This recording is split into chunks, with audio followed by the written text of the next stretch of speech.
Oh shit.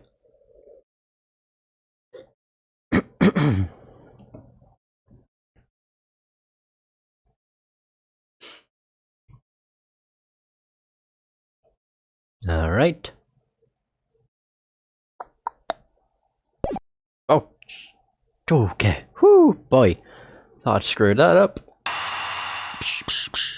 Actually, I can just do this. Hold the phone. There we go.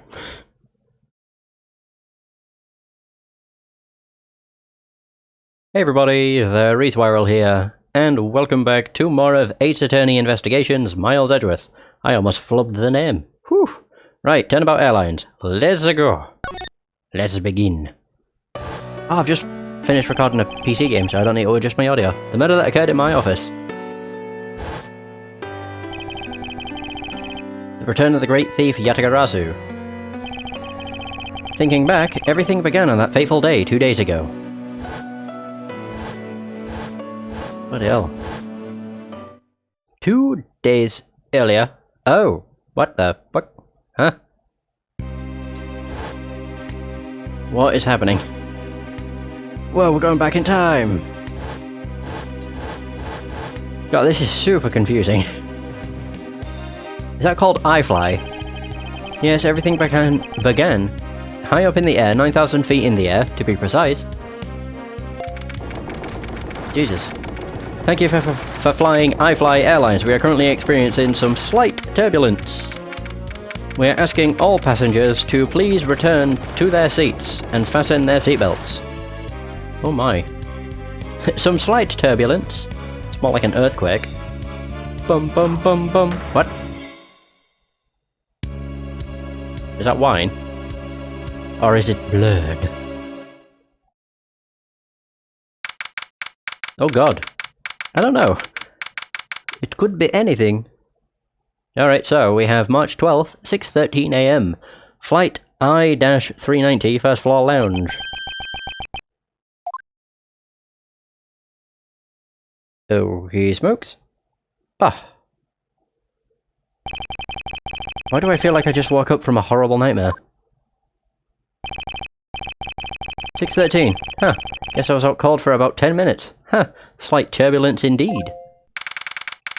Ladies and gentlemen, we are currently experiencing some slight turbulence. For your safety, we ask that you return to your seats and fasten your seatbelts. Did it not just play that again? I suppose turbulence is to be expected on a flight. Though, admittedly, I'm less than comfortable with anything resembling earthquakes. Oh, yeah! Oh, God. Ew. What's this? A travel wallet? But it's not mine. How did someone else's travel wallet wind up in my pocket? Ugh, my head. Why won't this headache go away? I'll take care of this travel wallet later. Or hand it off to an attendant. From earthquake-like turbulence to an elevator. Oh no. Poor Edgeworth. What am I doing hesitating like this? Actually, I know full well why I hesitate. It was when I was still but a young child. Oh, story time. I was caught up in a murder that happened in an elevator. But how long am I going to let my past haunt me? It's just an elevator. I'm a grown man now. I need to behave like one. Oh boy. What the? Yeah, you're a grown man now. Oh dear. What in the world happened? Is there something wrong, sir? I must ask that you please return to your seat. Oh dear. He's dead. Please, calm down. You mustn't jump to conclusions without all the facts. Oh dear. What's wrong? Did something happen? That's totally the court rambling as well. You murderer? What? No, no. You have it all wrong. It wasn't me. I promise. It can't have been me. I was knocked out cold. Wait, so what's happening now? March 12, 6:41 AM? Bloody hell. Everybody's awake? What the hell is that hairstyle? Everyone, I am sorry to interrupt, but I have an important announcement. I am one of your flight attendants today, Rhoda Is that Tenero? Unfortunately, we've just had a minor accident on this flight. Minor. An accident? Don't treat us like we're stupid. I caught a glimpse and it was a murder. What? Murder? What's going on with this flight? Everyone, please calm down. There's no reason to panic. This flight will stay on course and make its scheduled landing. We are still currently in the middle of a rough patch of turbulence. So, until we are out of this area of turbulence, I ask that you please remain seated. But someone was killed, right? I mean, what about the killer? Let me off. Let me jump. Please, there is no need to feel threatened. We have already apprehended the culprit. Ha ha ha. I ask that everyone please remain calm. What the heck is he talking about? Why should we remain calm? My name is Miles Edgeworth. I am a prosecutor and I assure you that I am not the killer. Ha! Being a prosecutor doesn't make you incapable of murder, buddy. Now you listen here. I am not the killer. I simply found the body. So you say, however, I am sure that you are the perpetrator of this crime. I swear on my honor as a professional flight attendant. Oh, is that right? I know what I saw. And there's even very strong incriminating evidence to back me up. What kind of incriminating evidence is she talking about? We've already alerted the proper authorities at our destination. Until we land, you will remain in our custody by the powers vested in our captain. I'm very sorry, but please understand our situation. Your situation? I'm more concerned with mine and the direction it's going in. I'm not about to just sit idly by while I get accused of murder. Okay, that's a really weird... It looks quite bad. Edgeworth, where are you looking? Her face is up. Look up, goddammit.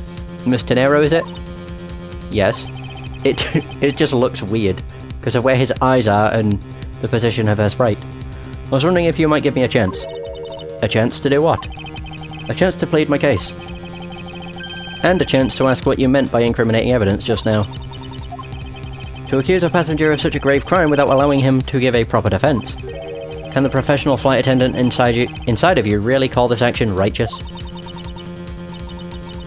You have a point. Very well, I'll listen to what you have to say. But be wary of what you reveal. I'm afraid you'll only look even more suspicious if your explanation fails to satisfy. Also, do not have the time of day to deal with you, or have the time to deal with you all day, so please make it quick. Of course, as you wish. Good, very well then. Let's get started. I know for a fact that I didn't kill that man in the elevator. What I don't know is what sort of evidence she has up her sleeve. But I'm certain it doesn't fit with how the crime really occurred. Yeah, what could this incriminating evidence really be? What Mr. Nero saw. I swear to tell the whole truth as a professional flight attendant. Well, fortunately for you, Mr. Edgeworth, I am certain that you are the killer. The scene I saw in front of the elevator. It was you, standing there with fresh blood dripping off the murder weapon. So if you would please cooperate, we'll turn you over just as soon as we land.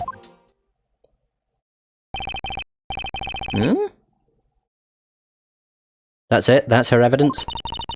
I don't think you could ask for a more perfect witness testimony. Wouldn't you agree, Mr. Edgeworth? Not really. It's hardly perfect when there's a gaping hole in it. Wait, how am I supposed to present anything when my hands are tied?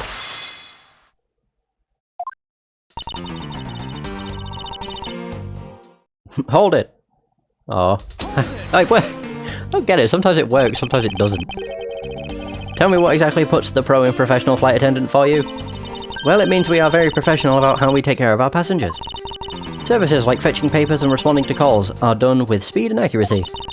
I can assure you that I give testimonies with the same level of professionalism. But I'm sure you have already realised that by now, right? It's a bit hard to appreciate your professionalism when I'm the one under suspicion. And there you have it. My professional testimony is accurate and reliable. I am certain that you are the killer. You certainly seem sure of yourself. Oh! What is that hairstyle? Of course, a professional flight attendant can't afford to make mistakes after all. Perhaps. But you must admit there are a few who can look at a murder with a clear mind. We attendants all go through extensive training and are always calm and collected. We'll even calmly serve you coffee, if you so wish, as the plane makes a splashdown. I fail to see how that would be the calm and rational thing to do in an emergency. Even until the bitter end, we are there to serve the passengers. That is the duty of a professional flight attendant. You certainly are confident. Anyway, shall we return to your testimony? Seen I saw in front of the elevator. It was you standing there with fresh blood dripping off the murder weapon. I think you'll find it wasn't a weapon. It was this. Yeah, picked up off the floor in front of the elevator. It isn't mine, so whose is it? Whoosh! Miss Tenero! What is it? What is with the yelling all of a sudden? Ah, force of habit. Well, it doesn't matter. Mr. Nero, you say you saw the murder weapon dripping with blood. Is that correct? Yes, all that blood. Drip, drip, drip. Just recalling that scene sends a chill down my spine. Sorry, but your so-called professional flight attendant training has failed you. What? I'd like to direct your attention to this. Do you know what this is? It's a travel wallet, right? But it looks a little big and bulky. The thing you saw me holding when I discovered the dead body in the elevator was this very travel wallet, Mr. Nero. What? Impossible. Now then, do you still think I am the killer? That I killed him with a travel wallet? I saw blood dripping from the wallet, I know I did. As you can see, this wallet is clearly stained. But if you would be so kind as to take a whiff, I think you'd agree it's only alcohol, or wine. Still don't understand why they censor wine. I don't know, it's just one of the most bizarre things I've ever encountered. Like censoring alcohol, because of course, a kid playing a video game that has alcohol in it will turn them into raving alcoholics. It's only grape juice. Then. And it's always grape juice. Every single time they turn wine into grape juice. I don't get it. It's just the weirdest thing. That's right, you mistook grape juice for blood. The murder weapon dripping with blood does not, in fact, exist. No! My perfect testimony! It has been flawed. There, that should clear up that pesky accusation. Hold it. What? Wait just a sec. That is... I mean, even a wallet could be deadly if it was wrapped around something heavy. I demand that you show me what's inside, please. She's trembling, and the tacked on please at the end. Sounds like I've got her. There's no need to look inside, even you can tell from its appearance that it's light. No, I can't be sure of anything until I see the contents of the wallet for myself. She's a persistent one. I suppose we have no choice but to see what's inside. Mr. Nero, if you would be so kind as to open the wallet and check its contents for me. Alright. I usually don't pry into passengers' belongings, but we have no choice here. Oh, right. Wait, I'm actually doing this? Boom! What the fuck? All I can see there is that it says Virginia, I think, and a passport. At least I think that's what it says. It seems that this passport is all that's in here. As you saw, there is nothing but a passport inside. This renders your wallet with the murder weapon argument moot. Wouldn't you agree? Hold it! She doesn't even have a voice. Please hear me out, Mr. Edgeworth. What is it now? Well, I was wondering, whose passport is it exactly? Can I take a look? Why not? I'm rather curious myself. Oh shit, it was his. Ah. Yeah, Virginia. Okay, cool.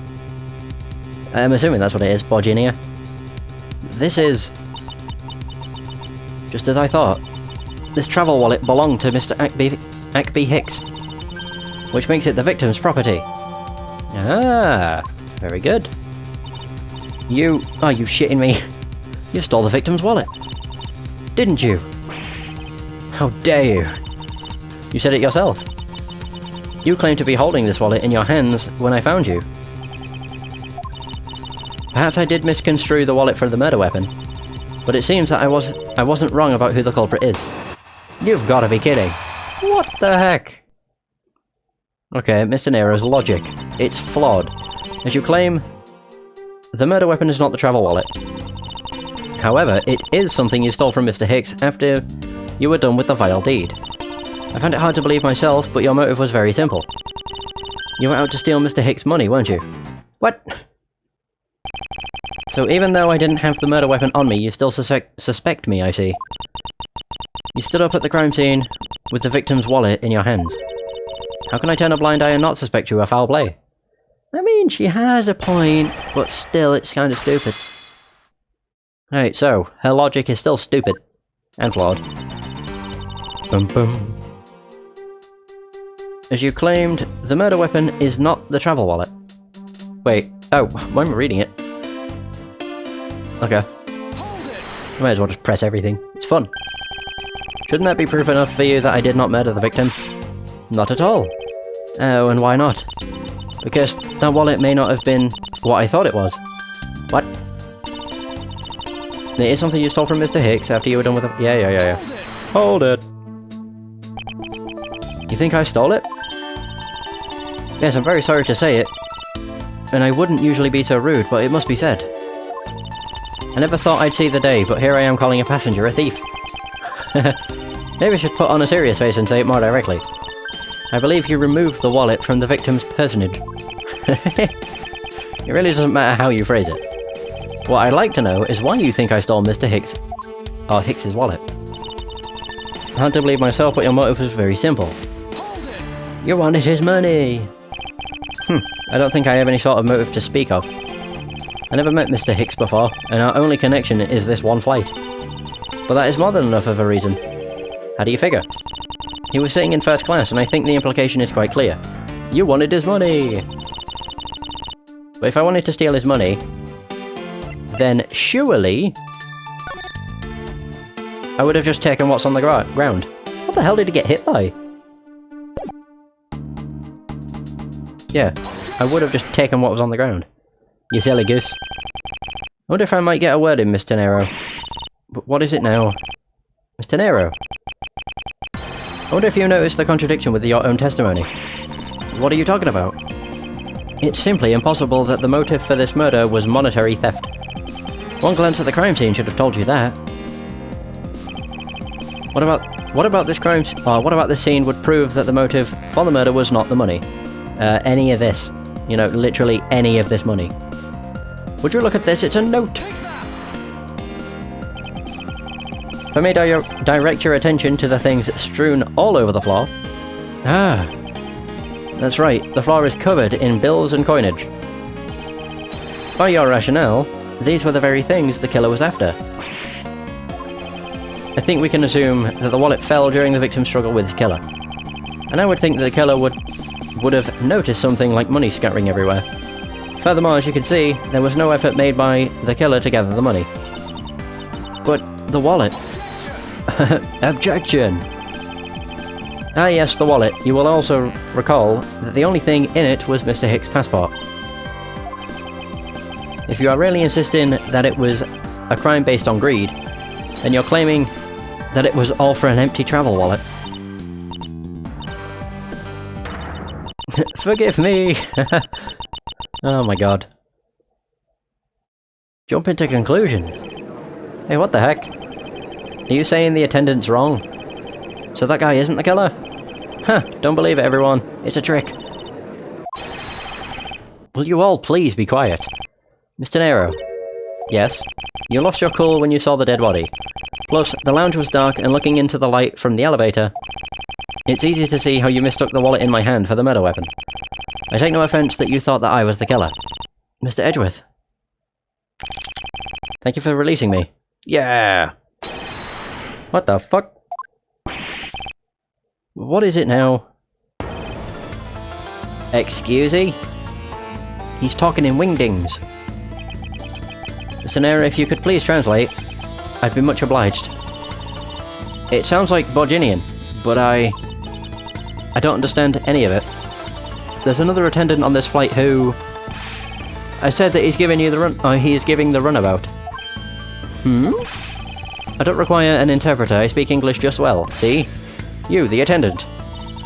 Yes, sir. I want this person to be under the arrest until we arrive at the airport. I'm sorry, sir, but what exactly are you hoping for? What is it you want? I'm finished talking to the likes of you. Please, I would like to hear why you would like me to be held under arrest until we land. You, how dare you try to waste my time? You were the one who stuck your nose into my affairs. I wanted to spend even at least one more second with my precious art. I have no time for other things. I know what you are, I see through you. Insolvent. Yes, I'm pretty sure that's how you say it in English. Well, I'd hope that I don't dissolve in water. But I don't think that's what you meant. I'm sorry, but I don't think I caught your name. I am Zinc LeBlanc II. I am a very wealthy... Oh, the second it would be, not two. the second iteration. I am a very wealthy man in the Borginia. In the Borginia. But I'm not an ordinary rich man. I am an art dealer. A rich seller of beauty. Mr. LeBlanc, what did you mean just now? Pardon? When you said that Mr. Edgeworth was giving me the runabout. I have to explain? Unbelievable. I will say it once and only once. I do not have even a second to waste. Time is money, as they say. Yes, and yet you continue to blather on. I saw it, yes I did. I saw the victim go into the elevator. Going down to the lounge. It was exactly at 6 o'clock. And what's the significance of that time? At 6, he says. But wait, you saw him at 6? What's the matter, Mr. Edgeworth? He understands, I see.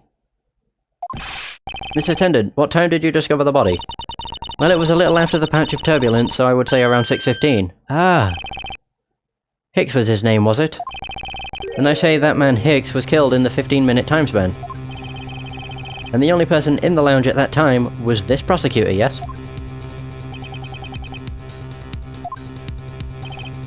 Yeah, I was in my seat the whole time. Me too. I was watching the movie and enjoying a fine glass of grape juice. It just makes it seem so stupid. I was drinking fruit juice. Although if I was having wine at 6 AM, what the hell is wrong with you?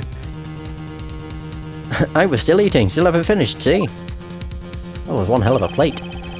The other passengers have an alibi, so you have no problem with them, I suppose? No complaint, I see. Not a single word against this, right? I have no way of discounting what you have put forth at this point, but it wasn't me. Oh, so you say.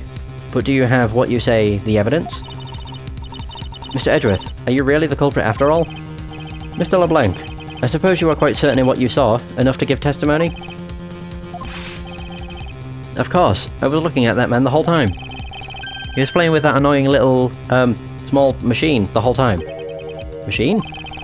Yes, that's what you people call it in English, right? Oh yes. It was making me crazy with the click, click, click. From that description, it sounds like some sort of small computer. I believe what Mr. LeBlanc is talking about is a cell phone. I have to say that I did see him playing with it quite a bit myself. A simple cell phone? A laptop or organizer I can see, but that's kind of low budget. I hate that noisy little machine in his hand. Not a fragment of beauty. All it produces is ugly sounds. Anyway, I know what I saw. Mr. Nero. Yes? I was wondering if I might be granted permission to examine the crime scene. What? You want to examine the crime scene? If you would grant me a little measure of time, I'm sure I can produce the real culprit. I don't like the sound of that. Fox in the duck pen. Yes, I think that's how you say it in English. It's fox guarding the hen house. And I believe my innocence was proven earlier. And if I'm given the chance, I can clear up all the remaining doubts. Mr. Nero, if you wait until we arrive, there is a good chance that some evidence will have been destroyed by then. I understand. Let me see what the captain has to say. This should not be approved. Please, Mr. LeBlanc. In an emergency, all decisions are to be made by the captain alone. Now please wait here while I go ask the captain what to do. I'll be right back. There she goes. You're not planning to erase evidence when you are doing your investigation, yes? Of course not. Huh, we will see. Mr. Edgeworth, you have the captain's permission to investigate the crime scene. What? Unbelievable. I am in your debt, Mr. Nero. However, there is one condition. I am to supervise you. Can we agree to that? Of course, I see no problem with that stipulation. It's only natural, as I am still a suspect in this case. Grr. I take full responsibility and will watch Mr. Edgeworth's every move.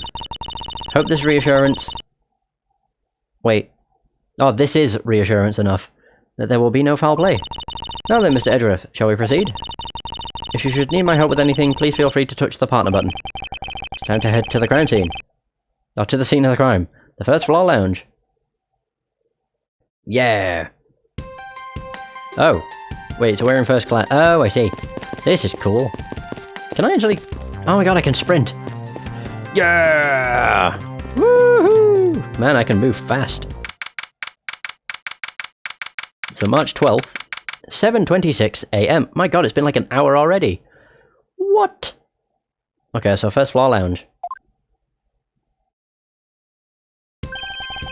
I want to thank you for your help back there, Mr. Nero. It was nothing. You should thank the captain for granting you permission. And just so everything is perfectly clear, I still don't trust you to that extent. I don't want you to think your standing with me has changed. I see. I will bear that in mind. I received an order from the captain earlier. He wanted you to know that we reserve the right to stop your investigation if we feel you are not making progress. And when we do, he asks that you please return to your seat at that time. So my time runs out at his and his crew's discretion, does it? I have to find a way to discredit Mr. LeBlanc's testimony before time's up. I understand. By the way, is there any place you can think of where the killer might hide on board? I don't think so. After every first class passenger was accounted for at his or her seat, we made a thorough search of the plane. As for business and economy class, no one can move between those two classes in first class without a staff keycard. We found no record of a keycard being used at all. Which means that I have a first class killer on my hands. At least I know that much for sure. And one other thing. No one else has been allowed near this crime scene since the murder was discovered earlier. Begin!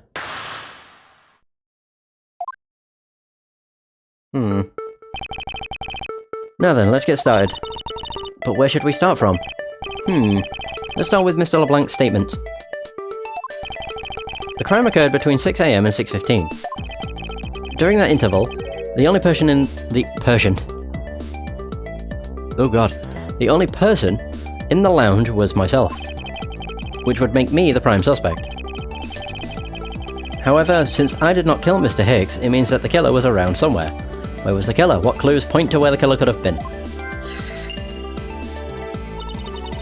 If we are to believe what you say is true, then yes. The first order of business will be to gather information to win your trust. What can I examine? The elevator. What floors does this elevator service? Only the first and second, although it can also go down to the cargo hold. However, that requires a flight crew keycard. So the only floors accessible to the passengers are the first and second, huh?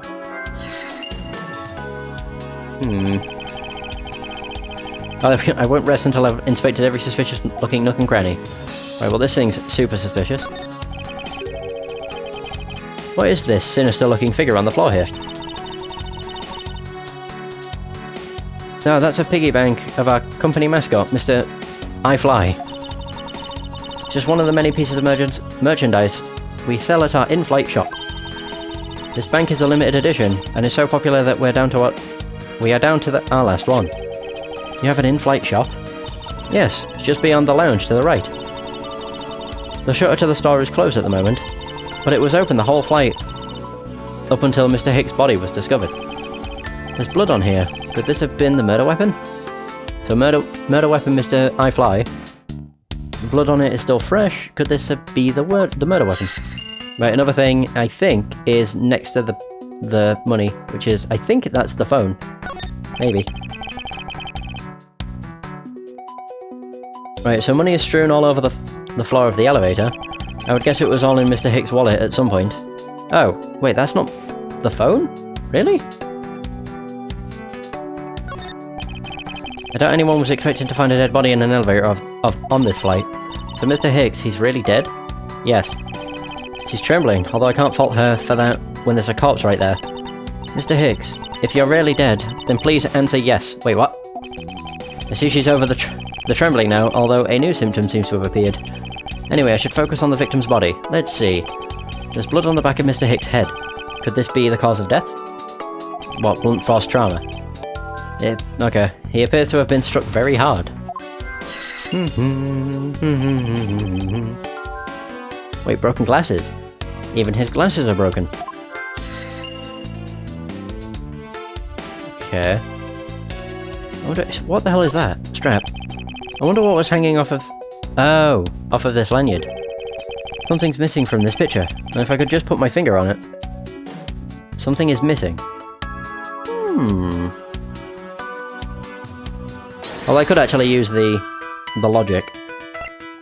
Yeah, murder weapon and blunt force trauma, and probably where was the killer in elevator. Wait, how were his glasses broken? He took blunt force trauma to the back of his head. That wouldn't have broke his glasses. Either, where was the killer? What clues point to where the killer could have been? The elevator. The victim's body was found inside the elevator that connects the first and second floor. Connect those. Does that go anywhere? Whoosh. True, there wasn't anyone else in the lounge other than myself right before the turbulence. But if the killer was in the elevator along with the victim, then that's a different story. In the elevator with Hicks. If only I could prove that the killer rode the elevator with Hicks. Okay. Also, the murder weapon and blunt force trauma. Wound on the back of Hicks' head suggests blunt force trauma, but what caused it? Here we are. A statue with blood on it lying next to the body of a man who was beaten to death. Oh, Mr. Edgeworth, I think I figured something out. Yes, what is it? The way the blood is on this, it looks like it matches up with the wounds on his head. Well, aren't we deserving of the Master of the obvious title? Well, what do you think, Mr. Edgeworth? Don't you think that's worth investigating? It would appear that this figure is our murder weapon. Oh, I just knew it. I mean, I can't think of any other connection. Perhaps Master of the Oblivious would be more befitting. Well, there's that. So that was the murder weapon. Ah. Okay, so we're still examining him, but I get the I think I've looked at everything. There's also a card, but I don't think that... Nah, that probably won't pick it up. There's also this. There's some spilled grape juice in front of the elevator. Oh wait, footprints! I didn't even notice them. I assume it was spilled during the turbulence. I must clean that up or someone might get hurt. Aha! What is it, Mr. Edgeworth? I found some very important evidence. Okay, yeah, this. Footprint. Take that! Take that!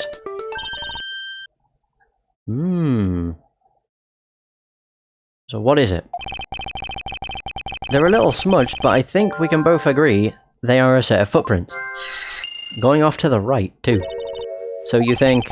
Yes, these belong to our killer. Oh, then maybe we should check the shoe size. Shoe sizes of everyone in first class.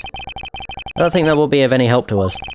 Unfortunately, the prints are too smudged, which will make it hard to get a definitive match. Oh, I see. Did I actually get everything like, from his body? No, I haven't. Okay, so there's something else I'm missing. Oh, is that something in his pocket? I never noticed it before. Maybe? There's something sticking out of his pocket. I hope you won't mind if I take a look at what's inside. It's a picture. Oh, damn. It looks like it was taken inside a building somewhere. So we got the photo of Mr. Hicks. Wait, hold the phone.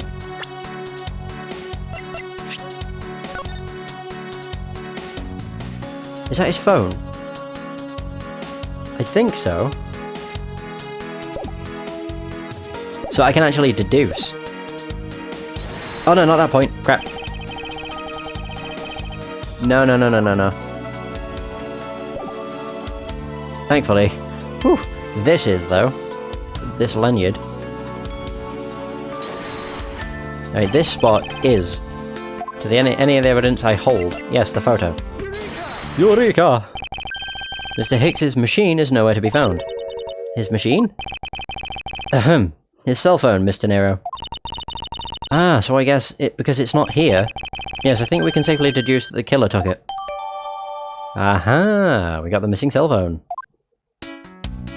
Very nice. So I think... is that everything? Oh wait. I mean, yes it is, but I've still got logic. Is Hicks in the elevator? Oh, in the elevator with Hicks and the spilled grape juice. I think that's all I need. Connect the dots.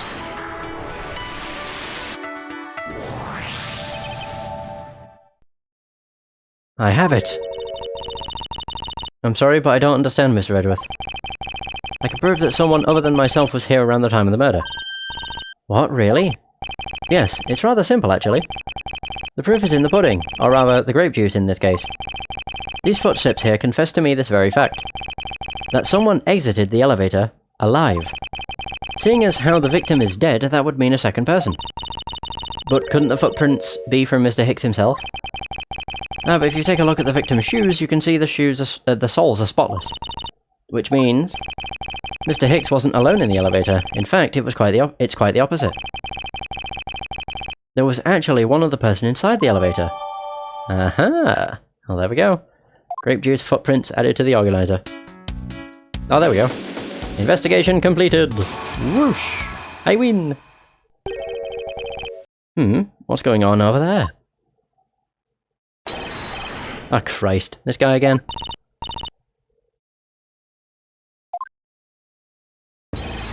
Unforgivable. This is unforgivable. Do you understand what I'm saying? The movie is late. It is the same level as bad as if the plane arrived late. But the movie... What? I will not talk to you anymore. You are just wasting my time. What the heck? What is the matter, Mr. LeBlanc? If there is no emergency, please return to your seat, sir. Do not tell me what to do. I need not to sit down. Well, Mr. Prosecutor, did you prove you are innocent yet? If you would like, I will prove my innocence to you right now. What nonsense! Are you saying my eyewitness testimony is mistaken? Not mistaken, merely that there is room for doubt. I'd be most honoured if you could please tell me what you saw in detail once more. Fine, suit yourself. I thought you'd just give me a thumb up then. Oh god, look at his face. What I saw. I'm certain I saw Mr. Hicks enter that elevator. Pardon me. It was when the needles on my pocket watch pointed to the 6 and the 12. The body was discovered 15 minutes after that in the lounge, yes? Then you, the only person in the lounge at that time, must be the criminal. Really? That's all you've got? Okay. Mr. LeBlanc's conclusions seem to make logical sense. After all, the only person in the lounge at the supposed time of the murder was me. So, my eyewitness testimony. If you think you can destroy it, then come, let me see. Hurry, do I look like a man who is having the time to wait for you? Why is he so irritated? I'm the one accused of murder here. Anyway, I must find a way to discredit Mr. LeBlanc's account somehow, and fast. Easy! Rebuttal. Hold it! God, I hate the fact it doesn't work. Oh, I was wondering if I just made a bunch of noise if that would work. Alright, whatever. I don't know why I'm so obsessed with using the voice commands though. I never really cared for them in... I mean, I think I used them a couple times in the first game. Probably a couple times in the second game and a couple times in the third. They're fun, every now and again. So, Mr. LeBlanc, were you able to get a good look at the inside of the elevator at that time? Of course I saw what was inside. And you are sure that the victim was in the elevator alone? Yes, the only person inside was that Mr. Hicks man. This last outburst is a bit too important to let go. I think... wait. Yeah. Objection! Ah. Objection. Fine. Oh wait, pressing all the wrong buttons now. Yeah, screw you, buddy. Mr. LeBlanc. What is it? There's a very glaring contradiction in your testimony. What do you mean? Please take a look at the area in front of the elevator. There, the spilled grape juice. Yes, and will you admit you also spilled it with the blood? No, it spilled itself during the turbulence. But the interesting thing here is the set of grape juice footprints. Footprints? Yes, the ones that lead from within the elevator out into the lounge itself. It's evidence that proves that someone other than Mr. Hicks exited the elevator alive.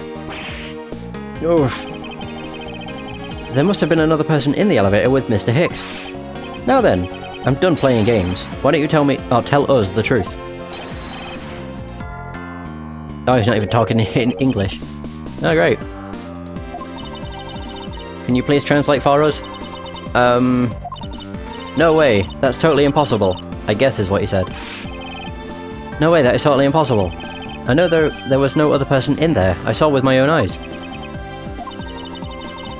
If you want to know what I think, Mr. Edgeworth, I don't think Mr. LeBlanc is lying to us. I suppose she's right, he doesn't seem to be lying. But then what does it mean? What about this contradiction? Mr. LeBlanc. Please, just once more, will you recall the details of what you witnessed for me? Alright, we're doing another, are we? Hey? Alright, let's do it. What I saw part 2. I was very upset when Mr. Hicks passed by my seat. I was always checking the time over and over again. I happened to follow that man with my eyes when he passed me. And I saw clearly into the elevator he was entering. But I swear there was no one else inside. No one. Okay. So, Mr. LeBlanc, if you would please calm down. What? Dare you to have an issue with my eyewitness testimony? No, not at all. Please, forget I said anything. Yet again, he doesn't appear to be lying. But I can't let this testimony stand as the truth. I mean, he seems like he's sweating. Whew. He was very upset when Mr. Hicks passed by the seat. Why were you upset? Want to talk about it? So, you're still upset now? Of course I am! I'm always upset. The only time I'm not is when I have a piece of art in my hands. It's surprisingly easy to believe that about him. But I was even more upset when Mr. Hicks walked by me. I was always checking the time over and over and over again. Well, over and over again. Okay. Why were you so attentive to the time? Because something unforgivable was happening. Come to think of it, you were yelling about something unforgivable earlier. I was giving a complaint to the attendant about the movie starting time. Return back to me my time, in money. You understand the point. Movie? Is he talking about the in-flight one that's mentioned in the magazine? A summary of the plot and the start time. Interesting. It was supposed to show License to Love, Laugh, Maim and Murder. I cannot see that movie in my country. You can only see it on international flights. I looked forward greatly to that movie. I checked my pocket watch whenever possible so I would not miss it. Even set my pocket watch to the destination time when I came on board. So my watch is not wrong, it matched the schedule. But the movie was still late, very, very late. Your pocket watch, I'd like to ask you a little more about it, if that's alright. The movie I wanted to see would not start, so I checked my pocket watch many times. Okay. My watch is set to my destination's start time, or my destination's time. I always set it when I board the plane. Okay. Wait, so...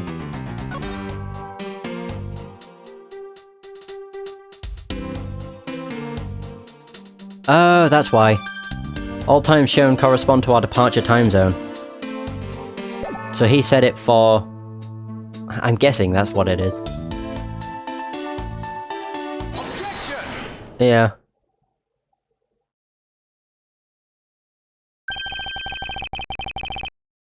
Mr. LeBlanc, you said this just now in your testimony. I even set my pocket watch to the destination time when I came on board. Now, if your watch has been set to our destination's time zone, it would mean oh! I mean, I was right about the time zones, but not about the movie. It would mean that your watch is displaying the time of our destination. Yes, and the correct time is worth its 6 cents. I would like you to take a look at this. If you believe this Sky magazine, Clocks on this flight run in accordance with the time of our departure time zone. Oh no, I was right. Of course, the movie schedule was also created with that in mind. Mr. Nero, for confirmation's sake, what time zone is this flight aligned to right now? Well, we made a short stop at a transfer point. That's right, it was in that small Asian country, the Republic of Zhengfa. But we didn't readjust our onboard clocks at that time. So right now we are still running on Borginian time. What? The time difference between Borginia and our destination is 9 hours. In that case, it's only natural that your watch would be out of sync with the schedule. What? Further, with your analog watch set to our destination's time, it would appear to be running 3 hours fast when compared to the flight's onboard clocks. It also changes everything about your testimony. Yeah, because he said he saw him at 6 on the dot, and I'm pretty sure he also said that his watch does not lie. And you can bet 1,000,000 cents on that. Wait. Oh! In light of this information, it means you saw Mr. Hicks 3 hours prior at 3 AM. Oh, blow off his hat, please. Oh dear, my 1,000,000 cents. It should clear up all the remaining accusations. So this basically widens the time frame for the time of death, right? Yes, because Mr. LeBlanc saw the victim enter the elevator at 3 AM. What the hell is that chick on the left doing? Is she asleep? Oh god. Asleep or drunk? I can't tell. Look at her animations. I want to see the one where she nearly falls over. Oh, there it is. There it is. It means that the time of death could be anywhere from 3 to 6:15 AM. The question now is, where was Mr. Hicks during that span of time, and what was he doing? I've got something to say.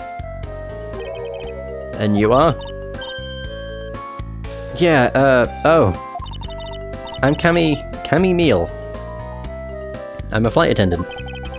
What is it you wish to say? Well, I think your story is a little different from how I remember it. God, she reminds me of Rhonda Light, with her animations. It's mostly because of the head tilt. What do you mean, Cammy? I saw Mr. Hicks sitting in his seat at 5 AM, you know. What? How can you be so sure of the time? Oh, that's right, he pushed his call button while we were parked at the transfer point.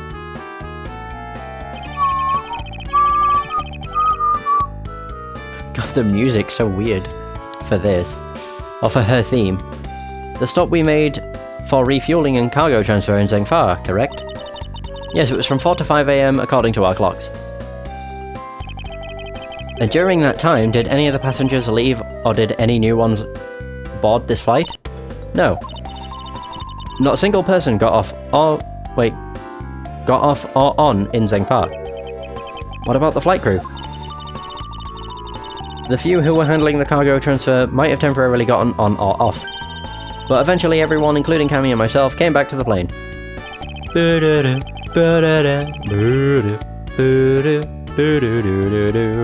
Oh my god, I love this music. So basically I can assume that no one left or got on since our initial takeoff. Interesting. I should keep that in mind. Refueling in Zhengfa, data jotted down in my organizer. Yeah, and I answered his call. I can tell you, Mr. Ackby Hicks was there in his seat when we took off again at 5 AM. Alright. Alright, then that puts the time of the murder between 5 and 6:15 AM. Okay, now what time did you come down to the lounge, Mr. Edgeworth? I remember coming down here almost as soon as we left the Republic of Zhengfa. Or Zhengfa. You were here the whole time from 5, yes? Then you are the only one who could be the killer. Mr. Edgeworth, were you really here in the lounge the entire time from 5 AM onwards? Unfortunately, yes. But then, how do we explain the footprints? Is not that obvious? This man waited for Mr. Hicks here in the lounge. Waited to kill him. And then he put the corpse in the elevator. That is when the turbulence happened.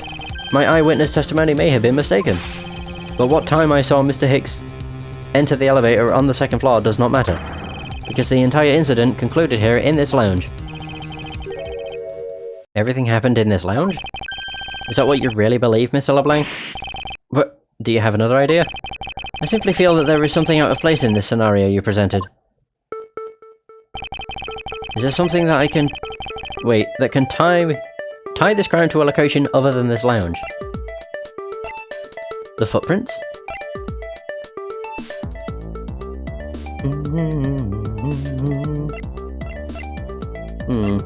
Oh, right, okay. It would be the footprints, because they're leading off toward somewhere else. Oh, looks like footprints and something being dragged. Oh. Huh. Okay. Yeah, the footprints. Take that! These footprints, in which direction do you think these are headed? That would be the in-flight shop. Correct. They are headed in the direction of the shop. But they look disconnected. They end all of a sudden. You are right to point out that they do not form one continuous trail to the shop. However, there is another piece of evidence that connects the shop to our crime scene. Besides the footprints, what else points to the in-flight shop? You mean I fly piggy bank? The murder weapon? This little piggy bank is sold at the in-flight shop. It is sold there and only there, and is not displayed here in this lounge. How then did it find its way here? Don't you find that a tiny bit suspicious? Such a trivial point. It only means you prepared it, taking it from the shop first, before coming here. It doesn't prove you are innocent at all. Ugh. Is there no way to win with this man? Hold it! If I may. What is it? You see... Well, it's just as Mr. Edgeworth says. Oh? And why do you know this so well? Well, it's just that piggy bank was there in the shop. I saw it with my own eyes. And when was this? It was maybe around 5:40 AM? Isn't that just before we hit that patch of turbulence? That's right. You were in the shop just before the turbulence? Yes, I was. Come to think of it... Oh, Mr. Nero, when I found the body... I believe you came out of that door. Yes, I did. And what is beyond that door?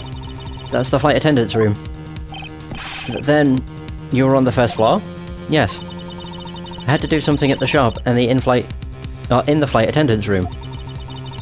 So I went to the shop first, and then to the flight attendant's room. Are you saying you passed by me at some point? Yes, you seemed really into the issue of Sky magazine you were reading at the time. I don't suppose you noticed me walking by. I vaguely recall someone walking by, but I didn't take notice of who it was. Anyway, the piggy bank was definitely there at the shop when I went there. Why did you go to the shop in the first place? I went there for a work-related matter. Work, you say? Yes, the upkeep of the shop is also one of my responsibilities. Why did you not say anything about that until... now is what I want to know. In any case, I believe it's clear that the shop needs to be investigated as well. Shall we head over there then? Who the hell said this? What is it now? Aren't you forgetting something, Miss Rhoda? Don't you need the captain's permission to check the shop? No, I haven't forgotten. But I have already asked him for permission to search the entire plane. So I think we're alright. Huh? That's weird. What is? Well, I just talked to the captain, see? And he said that he didn't give you permission to do anything like that at all. What is the meaning of this, Mr. Nero? It means she's lying. Go on, admit that you are. You said you have permission to search all over. But you don't, and yet here you are. You, flight attendant. What are you trying to do? Pull the sheep over us? The captain's calling for you, Miss Rhoda. Oh. Oh, but don't worry. I already got permission to search the shop from the captain. See, unlike you, I do things the right way. Mr. Nero, why would you do such a thing? Please excuse me. Oh dear. Looks like I get to be in charge now. Please, go back to your seat, Mr. LeBlanc. Now then, Mr. Edgeworth. If you would follow me, I will be your guide from now on. There's something about Mr. Nero that has piqued my curiosity, but right now investigating the in-flight shop is my top priority. Wait, she's not even my partner. Is she asleep? Miss Meal, about investigating the in-flight shop. You're of no use to me asleep. Wake up. What? What's up? I need you to come with me so I can search the shop. Go on ahead without me. I'll catch up with you later. How has this woman not been fired yet?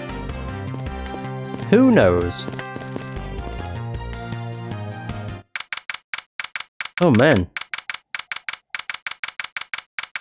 Okay, so we got the in-flight shop. So, this is the in-flight shop. It's quite a mess in here. You think? Guess I'll have to clean things up then. Hold on, you can't clean up a potential crime scene. Oh, thank goodness. I hate cleaning so much. I mustn't rush things here. I must remain cool, calm, and collected. Because this piggy bank was left at the crime scene. Alright. There's a very good chance that the killer had paid this place a visit. Begin investigation! Bum bum bum bum. What is this? What are these? Oh, those are a company's completely original line of suitcases. They're practically flying out the door. That's how popular they are. You should buy one and see how you like it. You won't regret it. Perhaps that's how things work on this flight, but in the real world you try, then buy. No way, you buy, but either way, it doesn't really matter. True, either way, why would anyone buy a suitcase after they've boarded the plane? Anyway, see that? Wait, what's this? Just look at all the Mr. iFly heads painted on there. Cute company mascot, isn't he? They're painted on with a lot of care. Doesn't he look like he's about to jump out at you? Certainly is making something jump inside my stomach. Huh? Oh, I guess there's no fooling your refined tastes. You look like you really wanted to get one. And I thought I was going to finally make my first sale, but you saw right through it. Glad that's done though. Never make me try to give you a sales pitch ever again, okay? I never showed any interest in it to begin with. It really is pretty horrible, isn't it? You want to know something? This suitcase was designed by Miss Rhoda. Mr. Nero designed these? Yeah, it was a company-wide contest. Well, it does have a very sharp design sense. Sharp? Like stinky sharp cheddar? Maybe? I really have no idea why the bigwigs decided to go with it. It's so... bleh. Mr. Nero designed these, did she? It's definitely not what I would have expected. What the fuck? Oh god. You okay? I'm fine. Please, watch yourself, Miss Meal. Then a suitcase free to roll around has got to be a safety violation. So plane shaking caused it to roll. In-flight suitcase displays can be hazardous. Yeah, it seems a bit of a bizarre thing. Here, I'll put it back. What's with teddy bear? What is this? Stuffed toys, just like the one Miss Meal is holding, are on display here. They're relatively cheap, which explains why they're displayed so haphazardly. How about it, Mr. Edgeworth? You know you want one too. They're great for when you're stressed. Why do I envision stuffed animal abuse when she says that?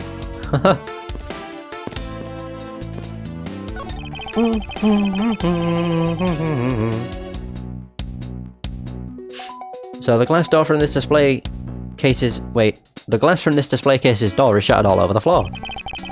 It looks like there's nothing on display inside either. Wait, actually I think there is something. What's this? A mini captain's hat? Wait, so... it's a tiny captain's hat. I swear I've seen one of these before. Is that not what her teddy's using? It is! I thought it was. No, that's what I thought. Blah, blah, blah. That's where I thought I saw it. So I don't know much about this shop, but you can still ask me about whatever. Notice anything? So what do you think about what has happened regarding this case? Oh, I don't know. I guess I think you're the killer though, Mr. Edgeworth. I can assure you that I'm here in this shop to prove just the opposite. Yeah, but it was me that got you the permission to look around.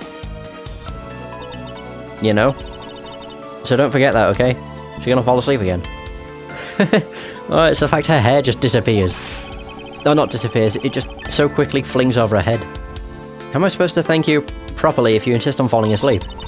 Well, you know what really should show your thanks? You see that item for sale over there?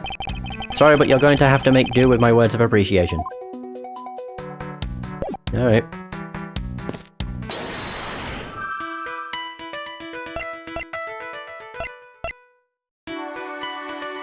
Oh, hang on.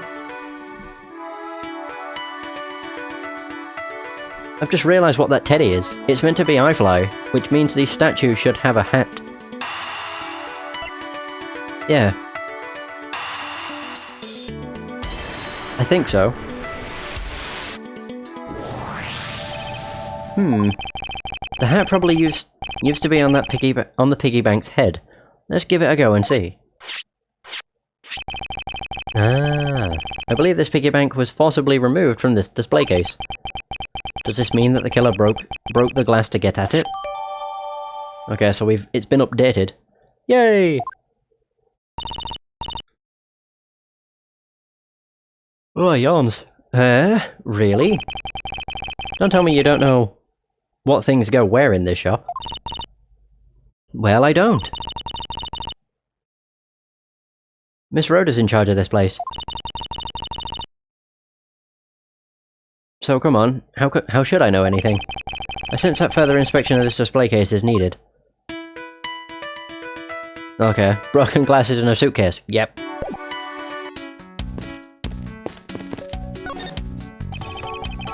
What residents have inspected every suspicious nook and cranny? The book?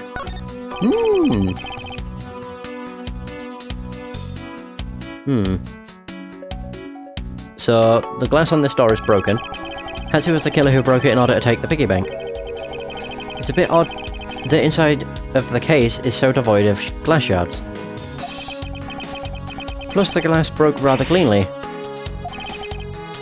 What is it? I touched the glass and it cut my finger. Nothing but dots. It hurts, Mr. Edgeworth, it hurts. Please, tell me you can deal with such a minor cut on your own. I'm assuming I'm just deducing that this is where the piggy bank sat. Is this spot somehow connected to any of the evidence I hold? Yeah, that. Eureka! There is definitely something very unusual about this. About what? If the killer had broken the glass to get at the Mr. iFly bank, there should be shards of glass inside the case itself. Ooh, I see. Yeah, I guess it'd be like that. However, there's not a single piece of glass inside the display case. Nope, no there isn't. Which means that the glass was broken from the inside out. The piggy bank must have fallen over from the turbulence and right through the glass. Yeah, that's for sure. There's so much glass all over the floor. I'm willing to bet that this hat was knocked off its head at the time too. Eh? That's nice. Which leads me to believe that the killer took the Mr. iFly from here after the turbulence. There we go. Take your power naps on your own time, Miss Meal, and listen when I'm talking. Ah! But the murder occurred before the turbulence, which rules this piggy bank out as the murder weapon. So you mean the bank's... Wait, the bank's... Oh, right, yeah. The bank's not the real murder weapon, it's a fake? Yes, at this point, that is a very real possibility. But then what if, when the killer went to take Mr. iFly, they broke the glass by accident? The display case is locked, so that's highly unlikely. Yeah, but there's one person who could have. Oh, and who would that be? Miss Rhoda, of course. I mean, she's the one in charge of this place, so she has the keys to everything. Miss Rhoda Tenero, huh? Alright, so I think the only other thing I have is the suitcase and turbulence. I never actually read them. I mean, more so I didn't read the turbulence. The plane shook so much during it, that it made a huge mess of the shop. Oh, right, yeah. Connect! I really wish he went, Eureka! When you got them right. Yes, there is definitely something wrong here. What's with the sudden yelling? Tell me, Miss Meal, don't you think there's something strange about these suitcases? Oh well, sure, they totally ooze strange, like the colour and the such. That's not what I'm talking about. Now pay attention. Now you're scaring me, Mr. Edgeworth. Sorry. These suitcases are lined up a bit too prim and proper. Yeah, they look a bit uptight, don't they? But I guess they take after their creator. Again, that's not what I meant, Miss Meal. Don't you find it unusual that these cases are the only things undisturbed by the turbulence? Never mind, I'd sooner find an answer by inspecting these suitcases myself. One thing I noticed when I first actually... Yeah, upon closer inspection, they really are quite hideous. I wonder how Miss Rhoda would have reacted if she'd heard what you had just said. What's wrong? She makes a good point. It would be wise of me to watch what I say out loud. What's this? I've spotted something that's not quite right. Yeah, it's the wheels. Oh, there's a stopper. Oh, stoppers. That's why that one hasn't moved. There are no stoppers on that one. Okay. Yeah, it's the stoppers. Take that! This is what is so odd. Oh. Oh crap, I meant to do it on the other wheels. I don't think it's that strange at all. Well, maybe not to that extent. Yeah, I know what it is. Mustn't overthink- I'm not overthinking it, I said it's strange because they don't exist on the other one, but it should be the other way around. Yes, I should be like, this is strange because this one doesn't have stoppers and this one does. I'm a dumb. I realised, as soon as I did it, there's something very peculiar about these wheels. Huh? As in? As in, there are no stoppers in place on these. Without stoppers, one would think that the turbulence would have sent it flying. And so it's very likely that this suitcase was placed here after we hit that turbulence. Let's take a closer look at it, shall we? Oh, shit. What am I doing? I'm trying to use the right stick. Can I open it? Boom! Ploof. It would appear to be unlocked, so let's take a look at what's inside. Oh dear, a piece of cloth. And it's soaked with blood. It's blood. It appears that this suitcase is very strongly tied to our murder after all. Yay! Yeah, please give me my health back from that very small fuck-up. So explain this to me. What does this suitcase have to do with the murder?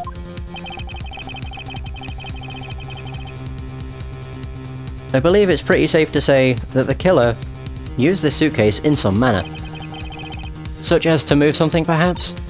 But aren't you just talking about the cloth then? That alone is too small. A larger item would be needed to move what I'm thinking of.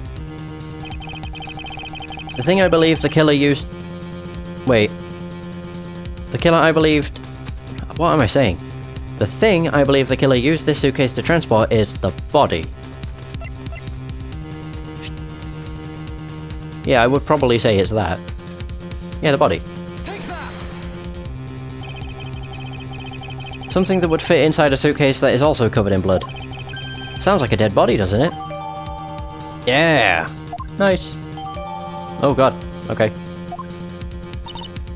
But, in light of this, I'd say that Mr. Hicks was moved into the elevator from someplace else. Which means that the murder was committed in an entirely different location. So you're saying that after moving the body into the elevator, the killer brought the suitcase in here and just left it? Exactly. What is it? Nothing. Just that. I was thinking about what Miss Rhoda said about coming here for something. Okay. Excuse me, Mr. Edgeworth. Rhoda! Hey! I wanted to give you a bit more time, but I'm afraid I wasn't able to convince the captain. I'm very sorry, Mr. Edgeworth, but the captain feels that he has allowed you ample time. He says that he'd appreciate it if you could wrap it up here and return to your seat. I understand his sentiments, however, if I'm not allowed to complete my investigation, the crime scene may become contaminated by the time we land. If I must stop then I insist to be allowed to oversee the preservation of the two sites. Under your supervision, of course. If that's your only condition, then I believe we can accommodate your wishes. I'm here to assist you in any way that I can, Mr. Edgeworth. Sounds like fun. We can camp out and watch over everything together. found proof that the real crime scene was not in the lounge, and I have enough evidence to prove myself to be innocent of any wrongdoing. And yet, regarding what Miss Meal reminded me about Miss Tenero, I can't allow my investigation to end here. The truth must come to light.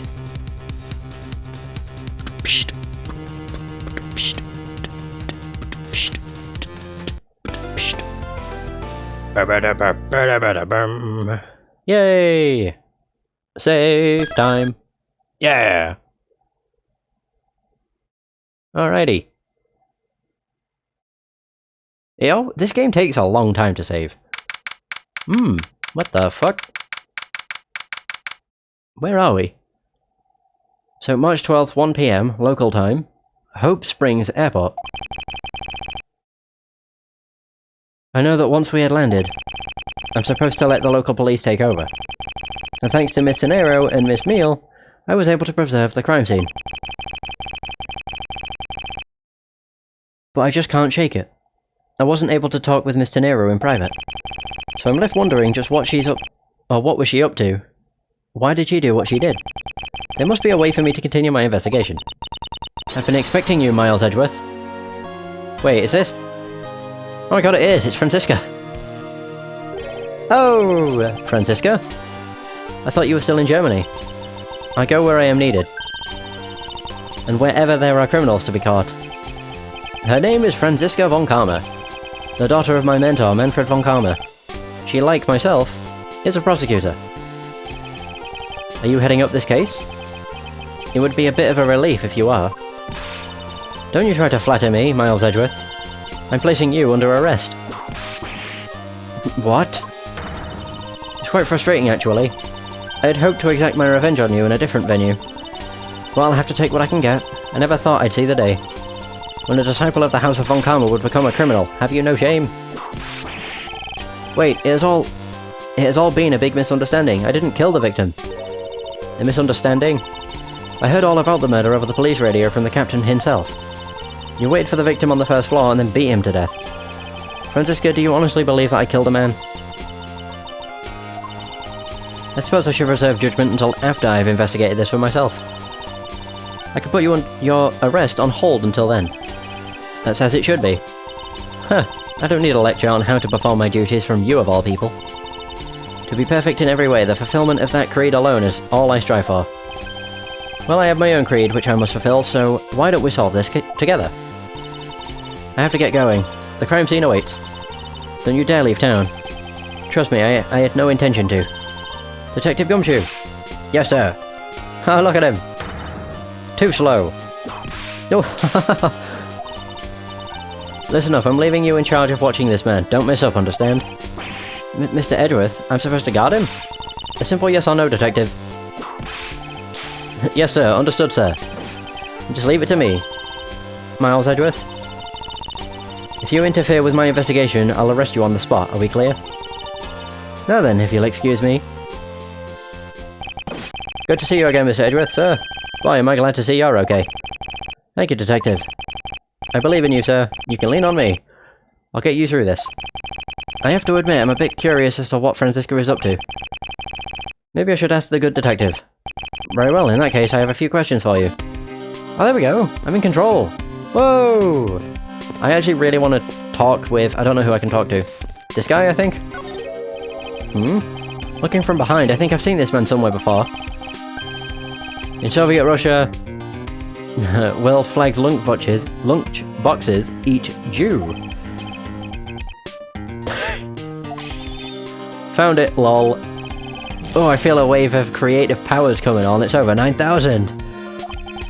For my next leak movie, it's going to be the Steel Samurai Warrior of Neo Tokyo versus the World Samurai Champion of Earth. It's gonna rock so many boxes. So the Steel Samurai is finally getting a movie.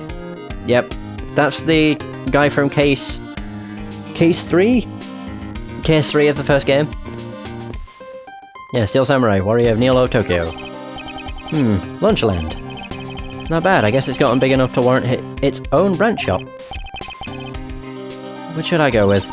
I recommend our airport special, World Flags Lunchboxes. Only available for a limited time. We have a variety of lunchboxes made up to look like different countries' flags. I wonder if they're aiming to take Lunchland to the international market. Anyway, let's actually talk to Gumshoe. Initial investigation.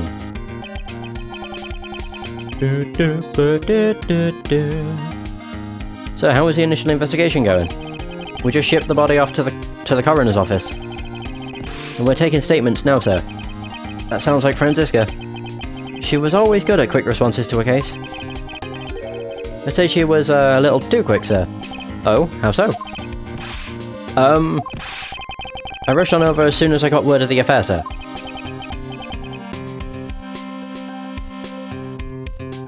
But somehow, when I got here, Miss Von Karma was already here barking out orders at everyone. It was kinda creepy, as though she knew there had been a murder or something, and had come in advance to await your flight's arrival. That is sort of odd. She did show up rather quickly, and out of the blue. Plus, I still don't know why she's here in America. There must be some backstory to all of this. Franziska Von Karma. Miss Von Karma just kind of popped up at the prosecutor's office about a week ago, sir. Something about chasing down leads related to a certain incident? No details? It's kinda top secret, so she can't talk about it, even with me, sir. Knowing her, the only type of talking she likes to do is with her whip. Plus, I doubt the top secret part was what stopped her from talking to you, Detective. Although, I wonder if her case has anything to do with mine. Anyway, that's about all the info I have, sir. We should find out more as we investigate. Yes, it is high time to resume my investigation. Starting with talking to the people involved in this case afresh. Yeah! Oh man, we're doing it, yeah! We back on and they said the ship. Back on the plane. Is that the captain? First class. What is this song? So, you must be the captain. Why, yes I am, and who might you be? I am the prodigy prosecutor, Franziska Von Karma, and I have a few questions for you. Don't you dare, Captain, getting friendly with another woman. I'll never forgive you if you do. What are you talking about? I only have eyes for you, my dear Cammy. Wouldn't bet money on our dear Captain to be much of a reputable person. Sure, you don't want to ask the Captain some questions, sir? He was in the cockpit the entire time. I highly doubt he would know anything of use. This song.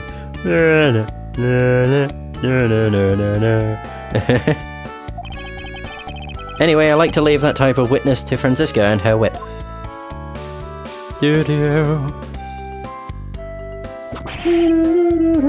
Oh my god.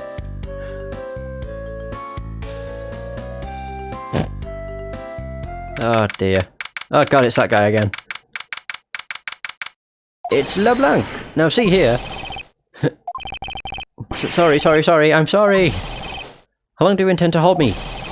It is impossible for me to be the criminal, I told you. Mr. LeBlanc? Oh, it is you. Tell this man to stop stopping me from going. Time is money. I don't have even 1 second of wasteful time to spend. Did you finish taking a statement yet? Yep, all done, sir. I do not concern if you're not done examining the cargo hold. I want my cargo back. LeBlanc's cargo. If you make a single scratch on my art, you will pay.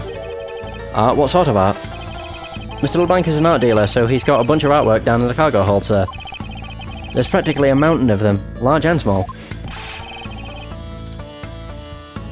From folk costumes to stone statues, I sell all kinds of art. Folk costumes? Speaking of which, Mr. LeBlanc's hat. It kinda looks like that other piece of cloth. So I should probably present the cloth.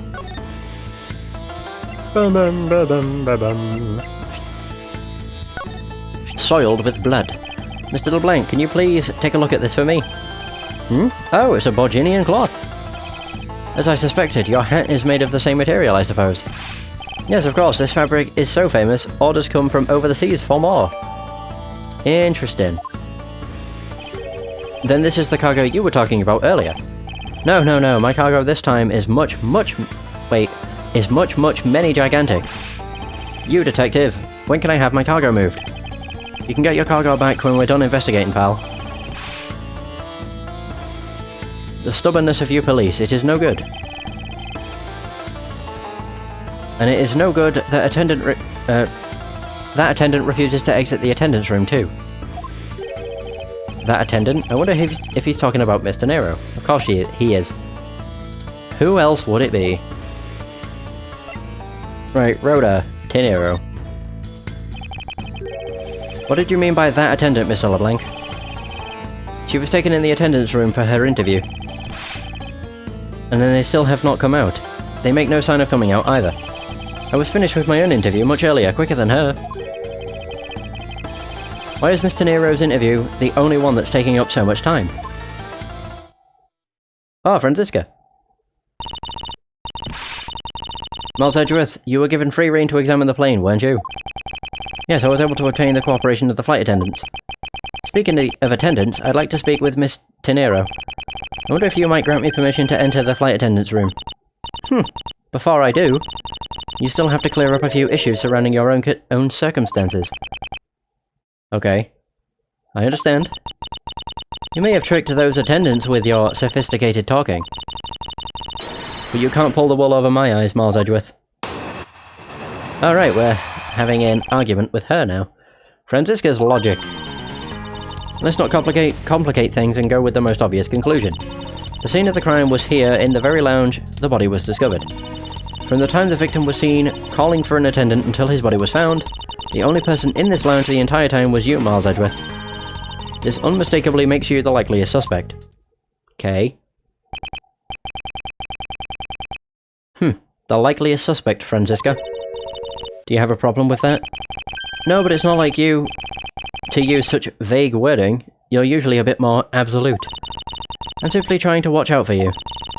Or is my kindness too hard for you to comprehend?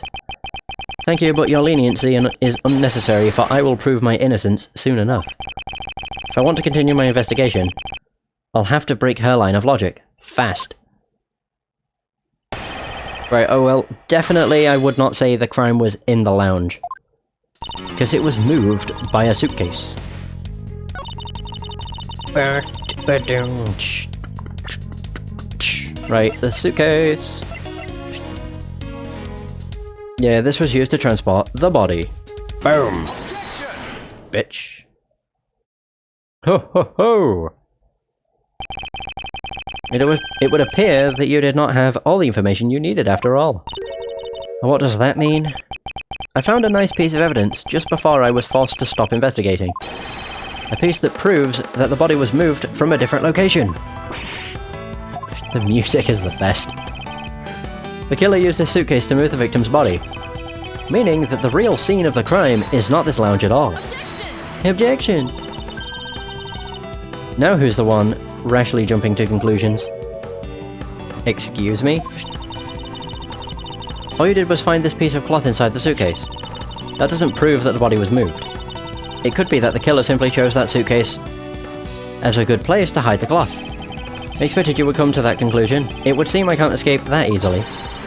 You should know better than that. Avon Karma is perfect in every way. Ah, but did you know that the killer definitely wheeled the suitcase around at some point? Objection!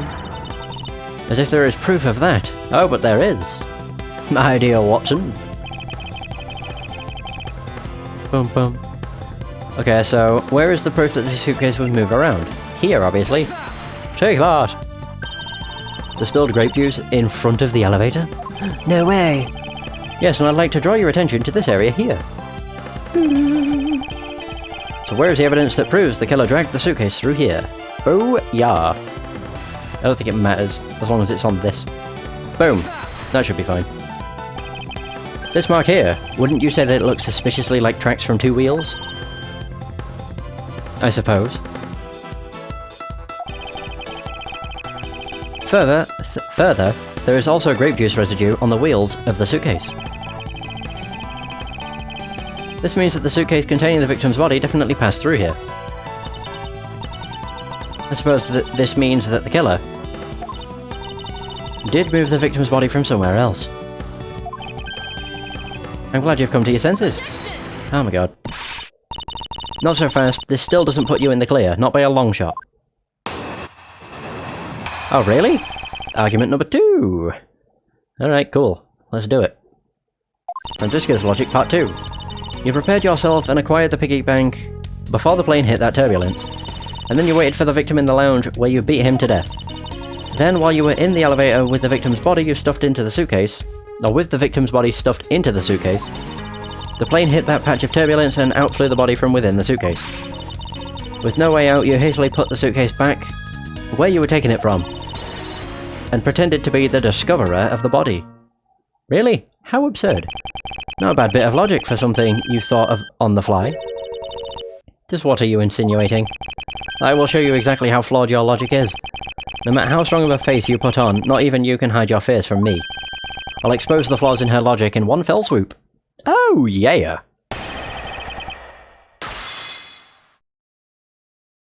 Okay, so... You prepared yourself and acquired the piggy bank before the plane hit that turbulence. Not true, because it flew through the cupboard. Oh, the glass door thing.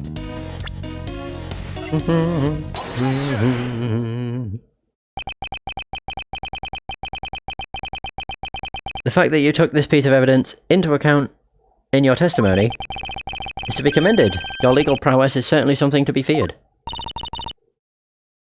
Evidence and logic. Essential tools that those who would stand in a courtroom must learn to master. But what if there was a fake piece of evidence thrown into the mix? A fake. This Mr. iFly piggy bank is not such a fake. It is not the real murder weapon. What? Ooh, the nice music.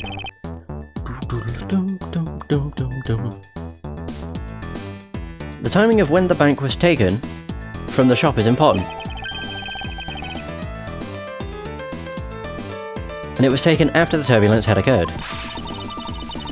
But then what about the blood on the bank? What do you make of that?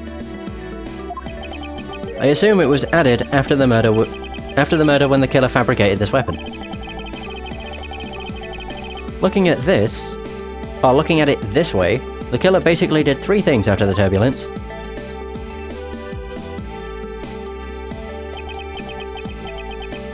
After exiting the elevator,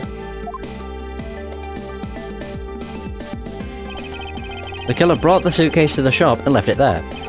Can't tell if my frame rate just tanked or not, that was really weird. Then the killer proceeded to pick the bank up from off the floor.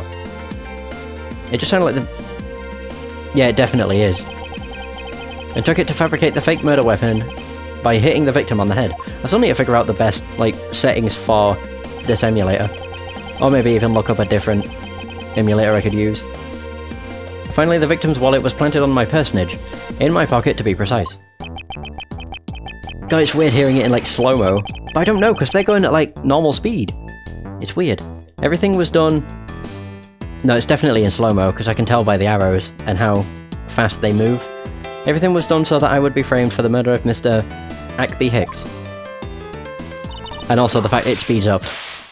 God, how weird. You there? Yes, ma'am. Other than this piggy bank, was anything else resembling a murder weapon found? We didn't find anything in this lounge or in the shop that could be used as one, ma'am.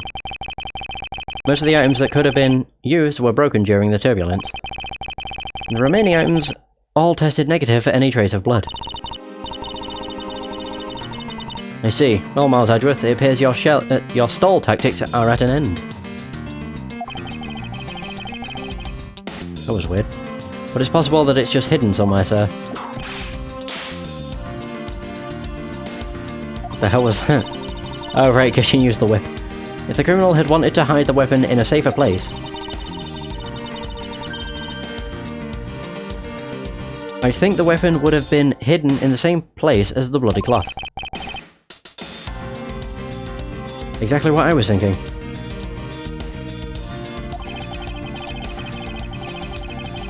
Because the cloth was hidden inside that suitcase, it signals to me that the killer had not prepared a more secure place to hide the evidence. Which means that the real murder weapon is either still on the murderer's personage, or is still at the real crime scene. Objection!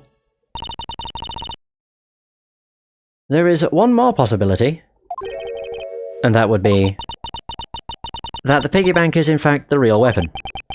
But didn't we just... Oh god. Let me finish. The killer took the bank out from the display case before the turbulence. By opening the lock on the display case door. And it was at that time...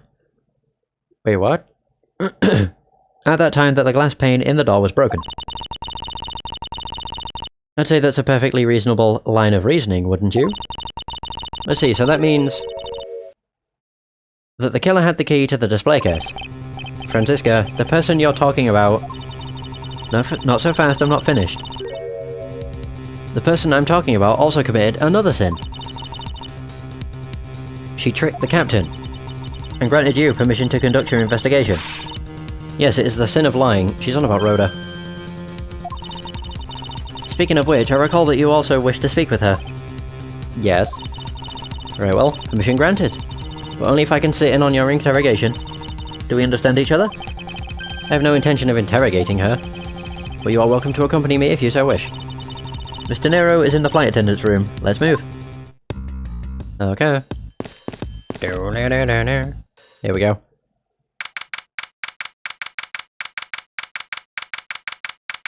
So, first floor flight attendant's room. So you're the one that poked around inside this plane without the captain's permissions. Or permission. Deviating from the flight attendant's manual is very unbecoming, you know. What were you hoping to accomplish by doing that? Mr. Nero. Oh, Mr. Edgeworth, you're here too? Can you please help us and shed some light on why you did what you did? Alright.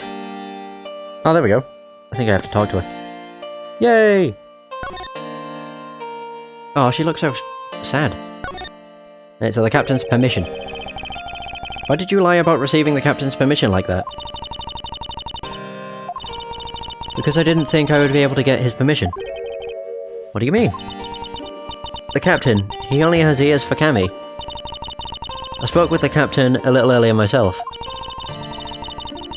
He definitely seems to be rather taken with Miss Meal. Yeah, and on top of that, I'd mistakenly accused Mr. Edgeworth of being the killer. I wanted to make amends. In that case, please allow me to thank you for what you did. Thanks to you, I was able to clear myself of all charges. Really? You were able to prove your innocence? Oh, thank goodness. Mr. Nero, is it? There is one more thing I'd like to ask you. You were in the in-flight shop just before the turbulence, weren't you? Please answer honestly. Yes, I was. And why were you there? Well, Why the sudden hesitation? Franziska seems to have struck a nerve. The in-flight shop. All I did was go check up on the shop like I always do. You're saying it was for work, then? Yes, I'm in charge of the shop, so I have to keep an eye on it. I don't have any reason to go there otherwise. After your visit to the shop, you paid a visit to this room, correct? Yes, I came back to freshen up and adjust my makeup. I'm sorry, but there isn't much else to tell. Mr. Nero claims to have no reason other than duty to go to the shop. Is that all there is to it? Maybe I should ask her about that thing. About that thing? Oh, the suitcase. If you could please take a look at this for me, Mr. Nero. Oh, that suitcase. Yes, about this suitcase. You are the one who designed it, correct? And I think I figured something else out about it. This suitcase is the reason you went to the shop, isn't it? There's nothing you won't find out eventually, is there? Won't you please tell me more about the suitcase? Yes, I was interested in seeing how the suitcases I had designed were selling. I know that as a service professional, I'm not supposed to care. But I really wanted to know. I was glad to see that it was the last one there. The last one there? The last suitcase. So you're saying, Mr. Nero, that the suitcase in question was the last one?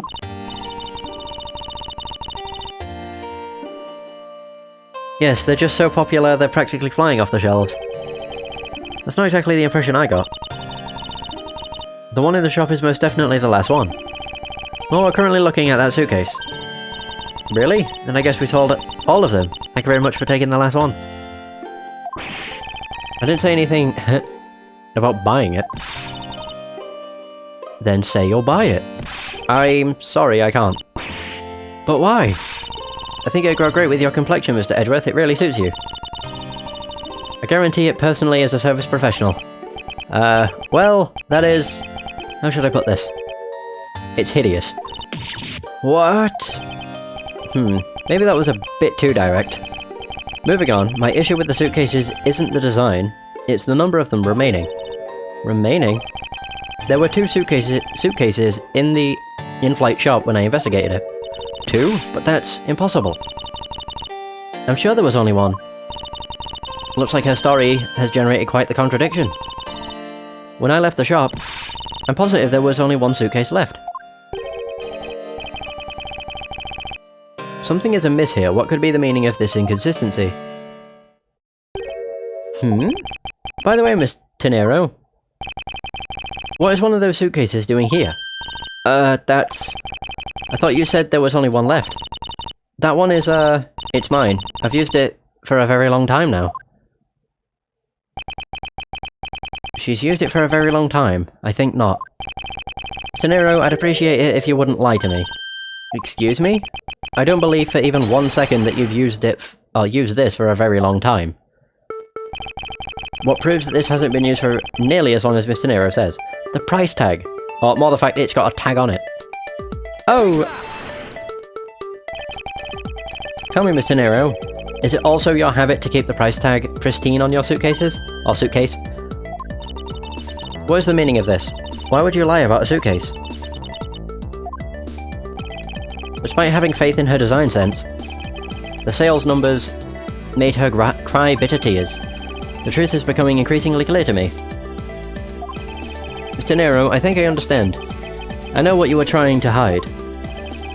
Now then, this suitcase was originally in the in-flight shop.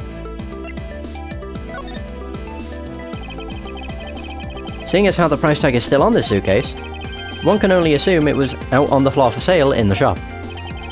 And the person who bought the suitcase was... yourself. It was you, wasn't it, Mr. Nero?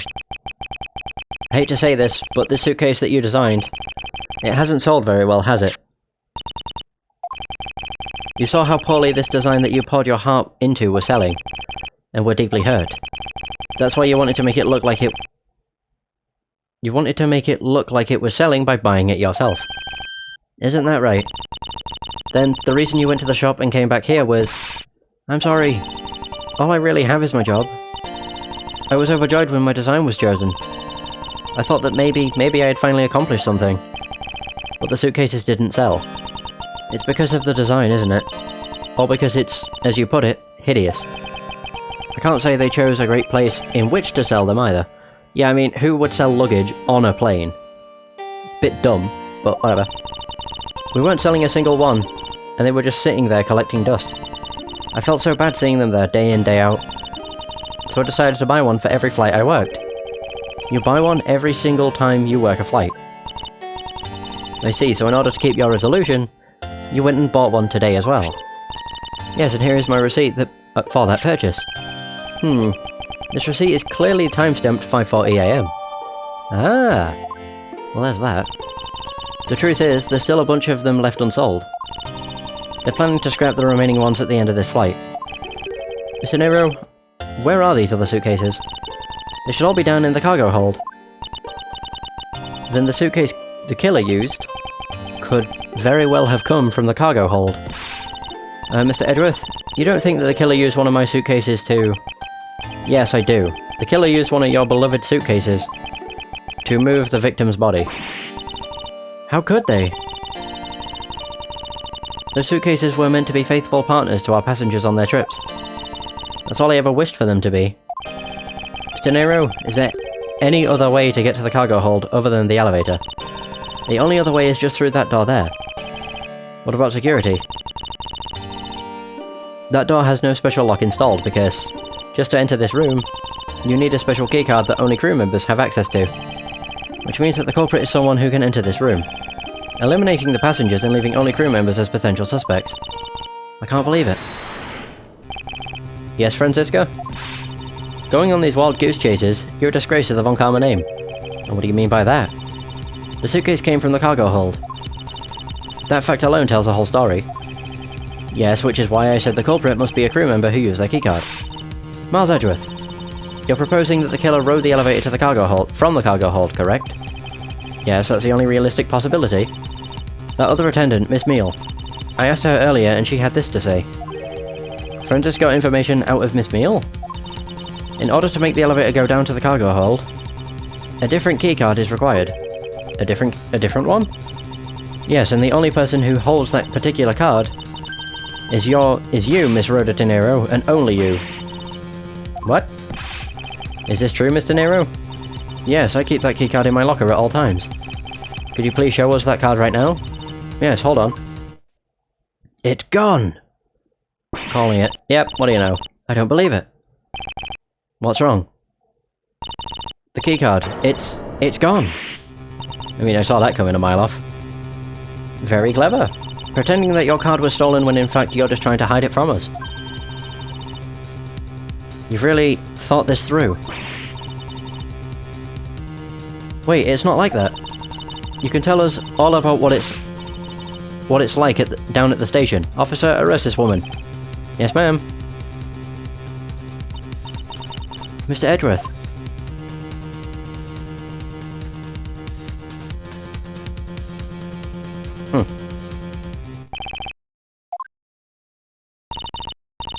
What's wrong? There's disbelief written all over your face.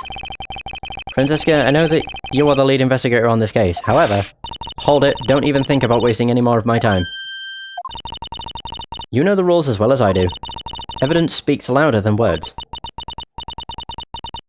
Even if this isn't a courtroom, that basic tenet still applies. I intend to investigate the cargo hold now. What will you do, Miles Edgeworth? I intend to do likewise. Oh, nice. How does this... I can't remember if this will just... Will it put me at a point where I have to continue? Oh, there we go. I mean, it comes up with a save point too, but... Whatever. No, as soon as it comes up with a box that I can't proceed by, I'm assuming it's one that it won't auto-advance dialogue. Bloody hope not. Hold the phone. There we go, perfect. Because I'm going to end the session here.